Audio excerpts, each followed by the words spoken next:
बीजापुर में हुए नक्सली हमले को लेकर नई दिल्ली में गृह मंत्री अपने आवास पर हाई लेवल मीटिंग उन्होंने ली। बैठक में नक्सली हमले पर बिंदुवार चर्चा की गई। बताया जा रहा है कि गृह मंत्री नक्सलियों के खिलाफ कड़े कदम उठा सकते हैं। इससे पहले नक्सली हमले पर केंद्रीय गृह मंत्री अमित शाह ने कहा कि जिन जवानों ने अपना खून बहाया है उनका बलिदान व्यर्थ नहीं जाएगा। उचित समय पर इसका करारा जवाब दिया जाएगा। अमित शाह ने छत्तीसगढ़ के मुख्यमंत्री भूपेश बघेल को फोन कर बीजापुर में हुए नक्सली हमले के संबंध में बातचीत की। असम से रायपुर लौटे सीएम भूपेश बघेल ने कहा कि नक्सली हमारे ऑपरेशन से बौखलाए हुए हैं और इसलिए कायराना हरकत को अंजाम दे रहे हैं। वहीं उन्होंने ये भी कहा कि जवानों की शहादत जाया नहीं जाएगी और आगे भी नक्सलियों के खिलाफ ऑपरेशन जारी रहेगा।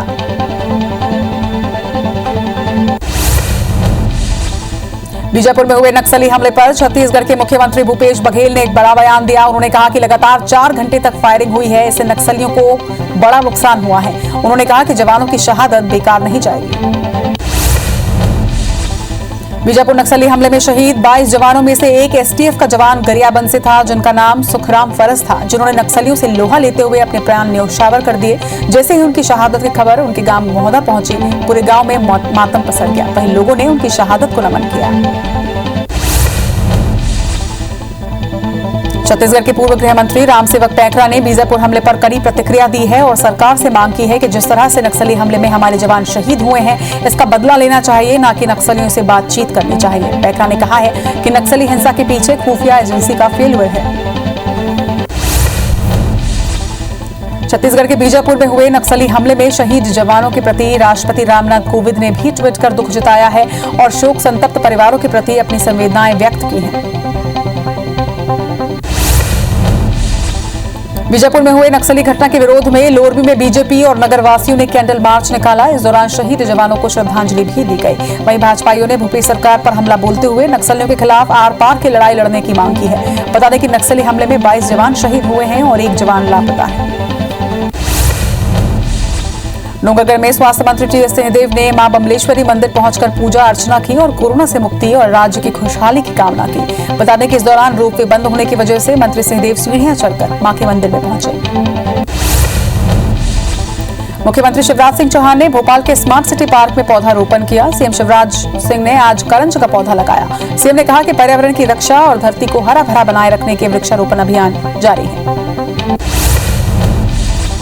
केंद्रीय पेट्रोलियम मंत्री धर्मेंद्र प्रधान ने कहा कि पिछले कुछ दिनों से पेट्रोल और डीजल और एलपीजी के दाम घटने शुरू हो चुके हैं। उन्होंने कहा कि हमने कहा था कि जब अंतर्राष्ट्रीय बाजार में कच्चे तेल के दाम घटेंगे तो उसका पूरा फायदा हम ग्राहकों को देंगे। हमने वादे के मुताबिक इसका लाभ ग्राहकों को देना शुरू कर दिया है।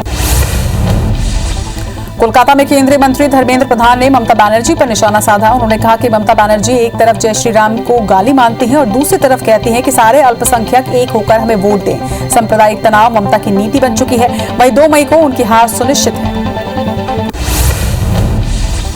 केंद्रीय मंत्री धर्मेंद्र प्रधान ने कोलकाता में रोड शो किया। उन्होंने ममता बनर्जी के एनआरसी सीएए को लेकर दिए बयान पर पलटवार करते हुए कहा कि हिंदू शरणार्थियों को भारत में स्थायी रूप से नौकरी मिले, क्या ममता बनर्जी इसके खिलाफ है? उन्होंने कहा कि ममता बनर्जी वोट में अंधी हो चुकी हैं। उन्होंने 10 साल तो काम किया नहीं, इसलिए वो लोगों में अब डर पैदा कर रही हैं।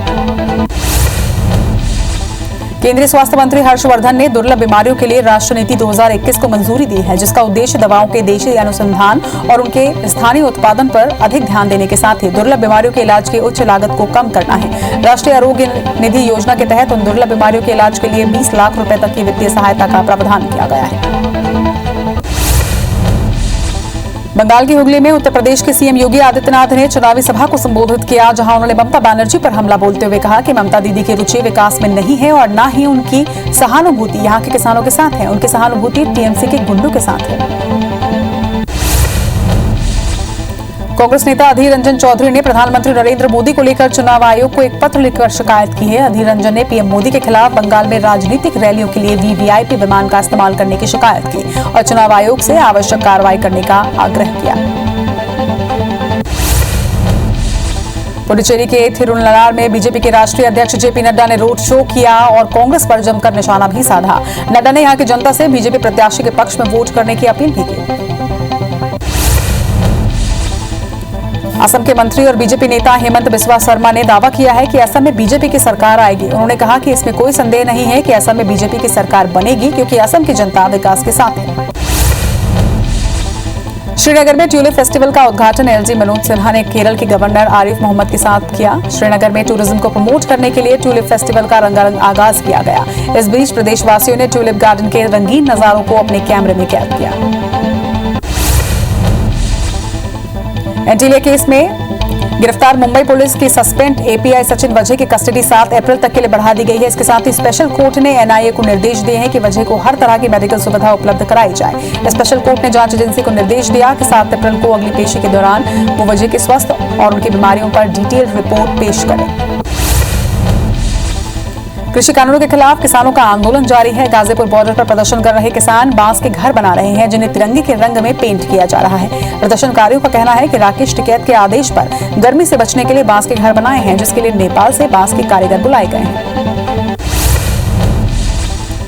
प्रधानमंत्री नरेंद्र मोदी कोरोना वायरस से संबंधित मुद्दों और वैक्सीनेशन पर एक उच्च स्तरीय बैठक उन्होंने ली। इस बैठक में कैबिनेट सचिव, प्रधानमंत्री के प्रधान सचिव, स्वास्थ्य सचिव डॉक्टर विनोद पॉल सहित सभी वरिष्ठ अधिकारियों ने हिस्सा लिया।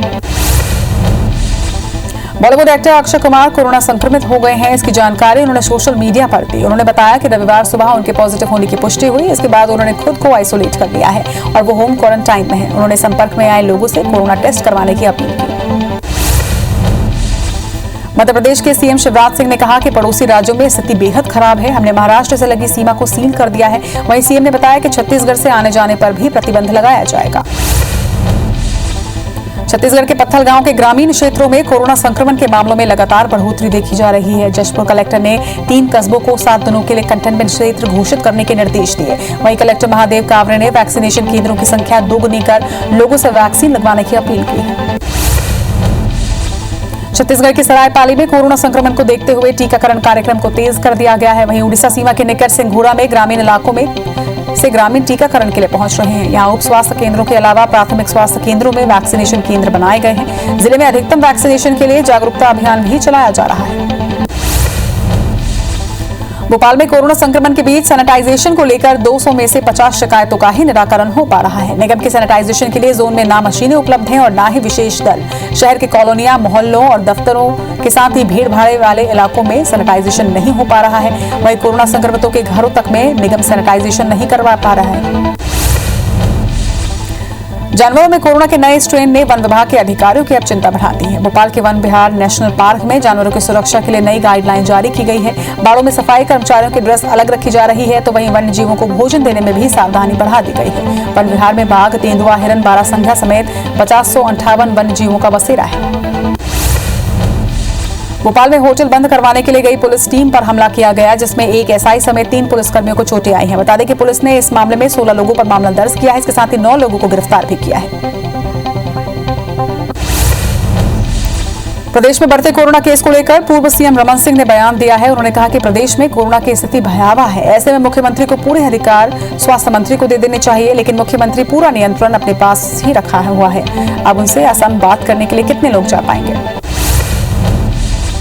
धमतरी के कन्याशाला स्थित टीकाकरण केंद्र में वैक्सीन खत्म होने के बाद ताला लटका नजर आया। ऐसे में लोगों को बिना टीका लगवाए ही लौटना पड़ा। बताया जा रहा है कि करीब 100 लोगों को वैक्सीन लगने के बाद टीका खत्म हो गया, जिसके बाद स्वास्थ्य कर्मी टीकाकरण केंद्र में ताला लगाकर चले गए।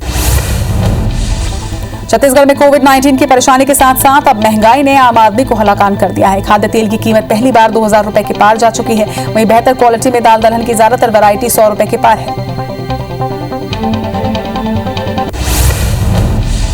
खरगोन में रविवार को लॉकडाउन के बावजूद कई लोग बिना मास्क के नजर आए, जिसके बाद पुलिस ने सख्ती दिखाते हुए सोनी धर्मशाला में बनाई गई ओपन जेल में 20 से ज्यादा लोगों को बंद कर दिया।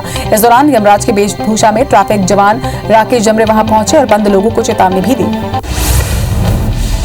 इंदौर में गैर जिम्मेदार दुकानदारों के खिलाफ कार्रवाई के लिए सादी वर्दी में पुलिस को तैनात किया जाएगा, जो कि मास्क का इस्तेमाल नहीं करने वाले दुकान संचालकों पर नजर रखेंगे। अधिकारियों के मुताबिक लगातार रोको टोको अभियान चला रहे हैं। इसके बाद भी लोग लापरवाही बरत रहे हैं। कोरोना महामारी के लिए वैक्सीन लगाने के लिए लोग उत्साहित नजर आ रहे हैं, लेकिन अंबिकापुर मैनपाट के केसरा गांव की महिला रो रोकर वैक्सीन नहीं लगाने की गुहार लगा रही है, लेकिन उसे गांव के सरपंच और उसके पति की जिद पर जबरदस्ती टीकाकरण केंद्र ले जाया गया। कोरोना के बढ़ते मामलों को लेकर बड़वानी प्रशासन पूरा सख्त हो गया है। बावजूद लोग बिना मास्क के घूमने से बाज नहीं आ रहे, जिनको लेकर एसडीएम ने नई पहल शुरू कर दी है, जिसके तहत बिना मास्क वाले लोगों को अस्थायी जेल भेजकर उनसे निबंध लिखवा रहे हैं। साथ ही फोटो खींचकर सोशल मीडिया पर पोस्ट भी करवा रहे हैं। डोंगरगढ़ में शाम 6 बजे से सुबह 6 बजे तक के लिए लॉकडाउन लगाने का फैसला लिया गया है। जनप्रतिनिधि व्यापारियों से बैठक के बाद ये फैसला लिया गया। इसके लिए एसडीएम अविनाश भोई ने आदेश भी जारी कर दिए हैं। एसडीएम के मुताबिक सभी लोगों की सहमति के बाद प्रशासन ने लॉकडाउन का फैसला लिया। सरगुजा कलेक्टर संजीव कुमार झा ने सीतापुर जनपद के दूरस्थ टीकाकरण केंद्रों का औचक निरीक्षण किया। इस दौरान उन्होंने टीकाकरण के लिए लोगों को प्रोत्साहित कर रोजाना 100% टीकाकरण के निर्देश भी दिए। इसके साथ ही लोगों से कोरोना गाइडलाइन का पालन करने की अपील की है। बैतूल में लॉकडाउन का उल्लंघन करने वालों को पुलिस ने अनूठी सजा दी है। बता दें कि पकड़े गए युवकों को पुलिस ने अपने साथ लॉकडाउन ड्यूटी पर लगाया और हर व्यक्ति को आधे से 1 घंटे तक ड्यूटी करवाई है। पुलिस के मुताबिक इसका उद्देश्य आम लोगों को ड्यूटी का महत्व और ड्यूटी की चुनौती को बताना था। ग्वालियर के आरू गांव में रेलवे की तीसरी लाइन डालने का काम चल रहा है, जिसकी वजह से मिट्टी खोदने के दौरान यहां पर काफी गड्ढे हो गए, जिसमें पानी भर चुका है और ऐसे में एक गड्ढे में 5 बच्चे नहाने के लिए गए थे, जिसमें से एक की डूबकर मौत हो गई। बलरामपुर में IBC 24 की खबर का एक बार फिर से असर हुआ है। IBC 24 में रामानुजगंज के पलटन घाट में लाखों की एक्सपायरी दवाइयों को फेंके जाने की खबर दिखाई गई थी, जिसके बाद स्वास्थ्य विभाग ने फेंकी गई दवाइयों को बटोरना शुरू किया है ताकि कोई भी मवेशी उसे ना खाए, क्योंकि ये घातक हो सकता है। आगरमालवा के अरनिया में भोपाल से आए खनिज विभाग की उड़न दस्ते ने बड़ी कार्रवाई की है। टीम ने अवैध रूप से संचालित क्रशर मशीन को सील कर दिया है। इसके साथ ही मौके से एक ट्रैक्टर ट्रॉली सहित एक JCB मशीन को भी जब्त किया है और कोतवाली थाने को सौंप दिया गया। बलरामपुर के बांटीडीह गांव में एक युवक ने शराब के नशे में एक बुजुर्ग को पीट कर हत्या कर दी। वहीं मृतक परनराम और आरोपी कमलेश्वर क्रशर प्लांट से पत्थर तोड़ने का काम किया करते थे। फिलहाल पुलिस ने मृतक के बेटे की शिकायत पर जांच शुरू कर दी है। रीवा की बहुती जलप्रपात में एक महिला की लाश मिली है, जिसके शव को मौके पर पहुंची पुलिस ने रेस्क्यू कर पानी से बाहर निकाला है। बताया जा रहा है कि महिला 2 दिनों से लापता थी।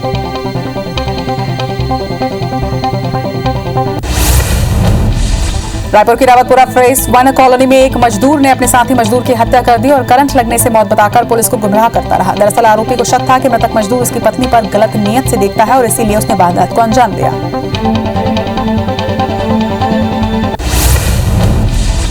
सतना के कोलगवा पुलिस का एक वीडियो जमकर वायरल हो रहा है, जिसमें पुलिस एक युवक के साथ मारपीट करती नजर आ रही है। युवक बिना मास्क के बाइक से जा रहा था, जिसे पुलिस ने चालानी कार्रवाई के लिए रोका। पीड़ित के मुताबिक वो कुछ देर पहले ही चालान कटवा चुका था, जिसकी वजह से उसने दोबारा चालान देने से मना किया। मंडला के बबेह में नर्मदा नदी के पुल से गिरी कार सहित उसमें सवार विष्णु बरकड़े और आकाश के शव को बरामद कर लिया गया है। घटना बीती रात की बताई जा रही है। लोगों के मुताबिक NH30 का निर्माण कार्य चल रहा था, जहां कोई संकेतक नहीं लगाए गए थे। मंडला में NH3 पर एक बड़ा हादसा हुआ है। यहाँ एक कार बबेहा पुल से नीचे 30 फीट गहरे पानी में गिर गई, जिससे कार सवार 4 लोगों की मौत हो गई। हादसे की सूचना मिलते ही NDRF, होमगार्ड्स, पुलिस और स्थानीय लोगों ने बचाव कार्य में मदद की। कवर्धा की सिटी कोतवाली पुलिस ने चरस तस्करी करते हुए 2 आरोपियों को गिरफ्तार किया। इसके साथ ही उनके पास से 600 ग्राम चरस भी बरामद हुए हैं। दोनों आरोपी उड़ीसा के मलकानगिरी के बताए जा रहे हैं, जो कवर्धा में पहली बार चरस बेचने के लिए पहुंचे थे। शिवपुरी के खनियाधान से जुआ खेलते कुछ लोगों का वीडियो वायरल हो रहा है, जिसमें दावा किया जा रहा है कि भाजपा मंडल अध्यक्ष सत्य प्रकाश भरदेलिया भी शामिल हैं। वीडियो वायरल होने से पुलिस पर कई सवाल उठ रहे हैं। हालांकि वायरल वीडियो की पुष्टि IBC 24 नहीं करता। राजनांदगांव के चिखली पुलिस ने एक ट्रक से 34,47,000 रुपए का अवैध गुटखा बरामद किया है। पुलिस को सूचना मिली थी कि एक ट्रक संदिग्ध अवस्था में ग्रामीण इलाके से गुजर रहा है। पुलिस ने इस ट्रक का पीछा किया और रोककर तलाशी ली, जिसमें भारी मात्रा में बोरियों में भरा गुटखा पाउच था। जशपुर में अज्ञात बदमाशों ने एक व्यवसायी के कर्मचारी की आंख में मिर्ची पाउडर डालकर लूट की वारदात को अंजाम दिया। पत्तलगांव पुलिस के मुताबिक बदमाशों ने कर्मचारी से 8 लाख रुपए से ज्यादा कैश सहित उसका वाहन लूट लिया। अवनपुर के बेंद्री में चोरों ने मंदिर से दान पेटी चुराकर वहां से ले गए। CCTV ने 3 चोर कैद हुए हैं। तीनों शिरडी गांव के रहने वाले बताए जा रहे हैं। चोरों ने पहले मंदिर परिसर में बैठकर गांजा पिया और फिर CCTV कैमरे के कनेक्शन काटकर चोरी की वारदात को अंजाम दिया। आगरमालवा सिरपोई गांव में शीतला सप्तमी के मौके पर महाकाली के भक्त अंगारों पर चले। श्रद्धालुओं के मुताबिक ये परंपरा कई सालों से चली आ रही है। इस परंपरा के पीछे मान्यता है कि महाकाली से मांगी गई मन्नत पूरी होने पर लोग अपनी श्रद्धा से नंगे पांव अंगारों पर चलते हैं। इंदौर के विजयनगर में एक महिला डॉक्टर की पार्किंग में खड़ी कार के कांच को तोड़कर अंदर रखे बैग की चोरी की गई। बैग में कुछ कैश और दस्तावेज सहित अन्य कीमती सामान थे। जब डॉक्टर कार के पास पहुंची तो उन्हें घटना के बारे में पता चला। फिलहाल पुलिस ने डॉक्टर की शिकायत पर जांच शुरू कर दी। इंदौर में एक आशा कार्यकर्ता को अपने घर में चाबी बनवाने वाले को बुलाना महंगा पड़ गया। दरअसल 2 बदमाशों ने महिला को अपनी बातों में उलझाकर अलमारी की नकली चाबी बना ली और फिर उसी चाबी से अलमारी को खोलकर अंदर रखे जेवरात लेकर वहां से फरार हो गए। ये पूरी घटना सीसीटीवी में कैद हुई है, जिसके आधार पर पुलिस आरोपियों की तलाश कर रही है। रेवा की अमैया पुलिस ने बाइक दिलाने के नाम पर ठगी करने वाले 2 बदमाशों को गिरफ्तार किया है। इसके साथ ही पुलिस के मुताबिक बदमाशों ने लोगों से ठगी करने का नया तरीका अपनाया था, जिसमें स्कीम के तहत उन्हें सिर्फ 21,000 में बाइक दिलाने का कहकर पैसे ऐंठे जा रहे थे। बैतूल के भौरा पुलिस ने अफीम के साथ एक ढाबा मालिक और उसके दोस्त को गिरफ्तार किया। भौरा थाना प्रभारी के मुताबिक उन्होंने वीर तेजाजी राजस्थानी ढाबा के मालिक दिलीप सिंह और उसके दोस्त हिम्मत सिंह को गिरफ्तार किया। साथ ही उनके पास से भारी मात्रा में अफीम और एक कार जब्त की है। पेंड्रा के इंदिरा उद्यान के परिसर में पिछले 15 दिनों से भालू खुलेआम घूम रहा है, जो कि अब आसपास के गांव में भी रात को पहुंच रहा है, जिससे आसपास के रहवासी दहशत में हैं। वहीं वन विभाग भालू के खुद ब खुद जंगल जाने की आस लिए बैठे हुए हैं। पेंड्रा के केदा इलाके में महुआ बीन रही एक महिला पर बाइसन ने अटैक कर दिया, जिससे महिला को गंभीर हालत में अस्पताल में भर्ती करवाया गया है। ग्रामीणों की सूचना पर पहुंचे वन विभाग के कर्मचारियों ने वन भैंसे को जंगल की ओर खदेड़ने का प्रयास किया। इसके साथ ही लोगों को अलर्ट भी किया गया है। दतिया में आग का तांडव लगातार जारी है। जिले में 3 जगह आग लगने की वजह से किसानों को भारी नुकसान हुआ है। जानकारी के मुताबिक शाम के समय छत्ता गांव के किसान इंद्रपाल और केदार चौहान के खेत में आग लगी और फसल जलकर खाक हो गई। इसी तरह जिंगना में भी करीब 5 बीघा जमीन में खड़ी फसल जलकर खाक हो गई। बीजापुर के तरेब में शहीद जवानों को दंतेवाड़ा में श्रद्धांजलि दी गई। जयस्तंभ चौक में लोगों ने कैंडल जलाकर वीर जवानों को श्रद्धांजलि अर्पित की। इस दौरान विधायक दीप्ति कर्मा और क्षेत्र के अन्य जनप्रतिनिधि भी मौके पर मौजूद रहे। बता दें कि नक्सली हमले में 22 जवान शहीद हुए हैं और 1 जवान लापता है।